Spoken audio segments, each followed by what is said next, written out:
Hello students, हमने refraction start किया था, तो अब रिफ्रैक्शन का एक मोस्ट इंपॉर्टेंट टॉपिक देखते हैं, total internal reflection. Total internal reflection क्या कहता है? तो देखो, हमारी जो रे है, जब वो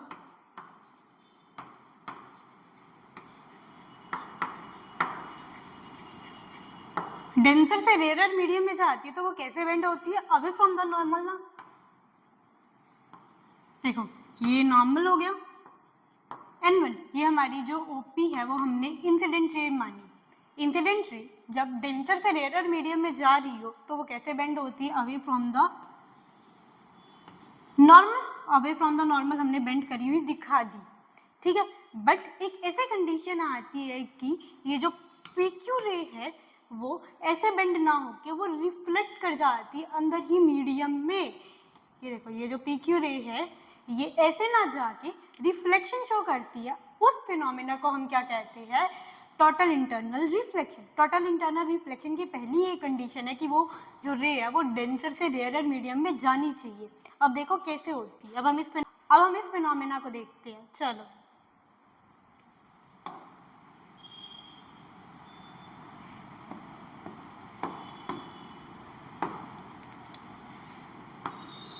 देखो, ये हमारी incident ray I,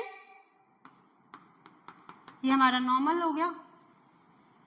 for example, ये हमने आई एंगल ऑफ इंसिडेंस माना, ये हमारा एंगल ऑफ रिफ्रैक्शन R1। जब हमारी रे डेंसर से रेयर मीडियम में जाती है तो कैसे बेंड करती है? अवे फ्रॉम द नॉर्मल, ये हमें पता।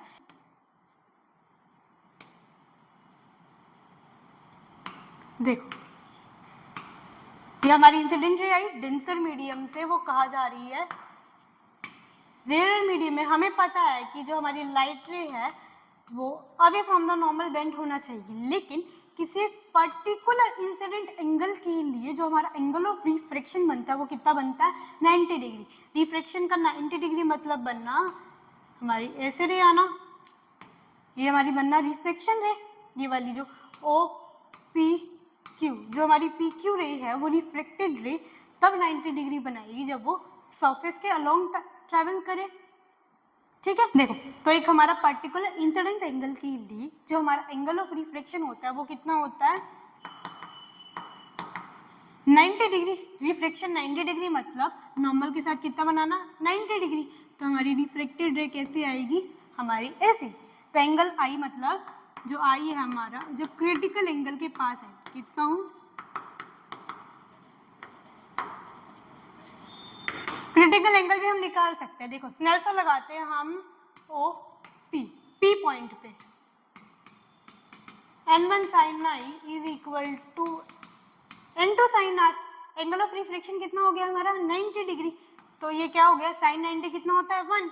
तो क्या आ गया? N2 is equal to N1 sin I की जगह हमने कर दिया IC, मतलब क्रिटिकल एंगल।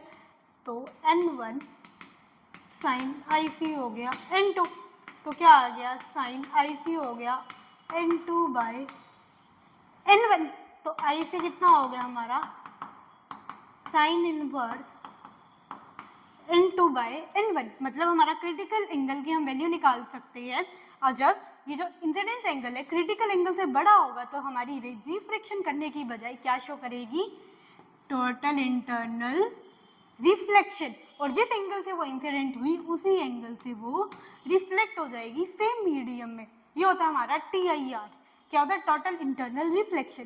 पहली कंडीशन क्या है कि जो हमारी रे है वो डेंसर से रेयर मीडियम में जानी चाहिए और angle of incidence greater than